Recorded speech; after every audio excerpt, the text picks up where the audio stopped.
The first day of school in the Clark County School District is Monday, August 7th, and as of this taping, on Thursday, August 3rd, the school district and its largest teachers union have yet to agree on a new contract. Some top Democrats in the state are now getting involved, and here to explain how is April Corbin Girnus, deputy editor of the Nevada Current. April, welcome back. Yeah, thanks for having me. Okay, so on Wednesday, Senate Majority Leader Nicole Cannizzaro and Assembly Speaker Steve Yeager held a press conference to tell the Clark County School District what? They basically said, we gave you guys a lot of money, figure out a contract and give teachers raises. Make it happen. Stop messing around, stop playing games, and get to business and get the contract signed. You know, I think there were senators who said, you know, we gave you all of this money, and we expect you not to nickel and dime teachers and students. So they were kind of sending a message of like, hey, you need to sort of pay up, I think. They didn't use any specific numbers. They didn't use like a percentage of what they were expecting the CCSD to give, but they did sort of send a message that like, we are very unhappy with CCSD leadership, and a lot of it is driven by the lack of a contract and just how messy it's been. All right, but then the school district even went up to the legislature and had testimony of they can use this new funding from the government, a historic education funding amount for the state, but they say even with that, they're going to be in the red if they implement these teacher raises. And those raises that they want, in the simplest terms, 10% in the first year, 8% in the second. So are these top Democrats essentially saying, we don't believe you?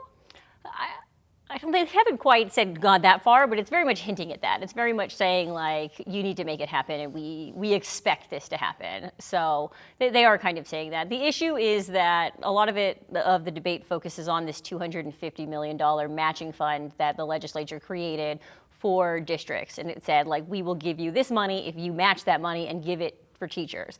But CCSD is saying we can't use that money for permanent raises because the money's not guaranteed after this current biennium. So come July 1st of 2025, when the next biennium comes, they wouldn't have that money, which means that potentially CCSD could be in a huge shortfall and not be able to. So they say it's fiscally irresponsible, and Democrats are like, they don't have a great answer for that, but they are like, make something happen. And, okay. and even beyond that, like you said, it was still a historic amount. So there was still a lot of money around. So okay. School starts August 7th. As I mentioned, the teachers union CCEA says its teachers are going to be at school, but they have given the district a deadline of August 26th to reach a deal. What happens if they don't reach a deal?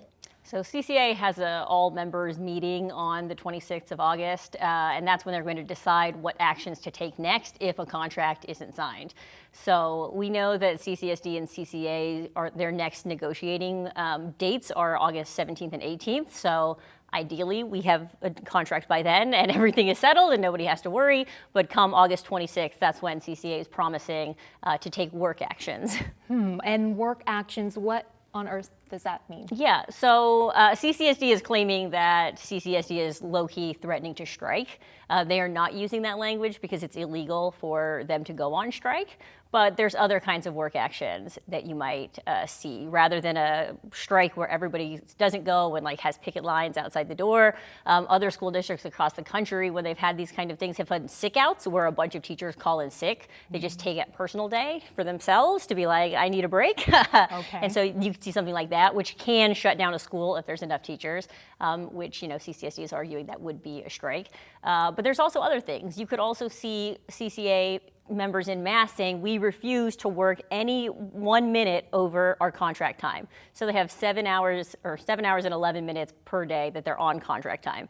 A lot of teachers, most teachers work above that, above and beyond that. They're answering emails, they're talking to parents, they're putting a lot of extracurriculars in, for nothing, they don't have to do that. So they could just say, we're not going to do any of that anymore. We're only going to do contract time, which does sort of send a message. Or we could do other things. CCA has been very vague about it. They say that because they'll decide that later this month if it comes to that.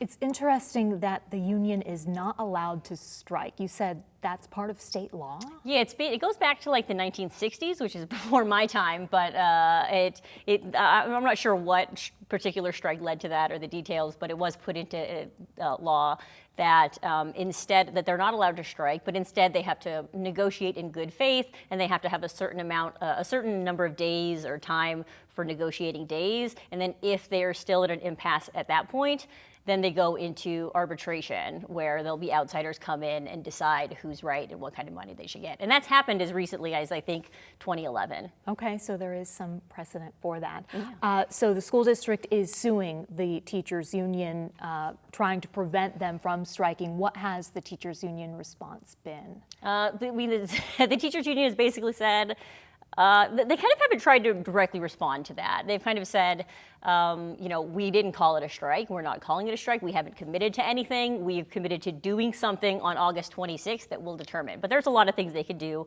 that are within the law. So it seems, I think a lot of people are viewing it as posturing. I don't think CCEA is too worried about the injunction that CCSD is trying to get on them.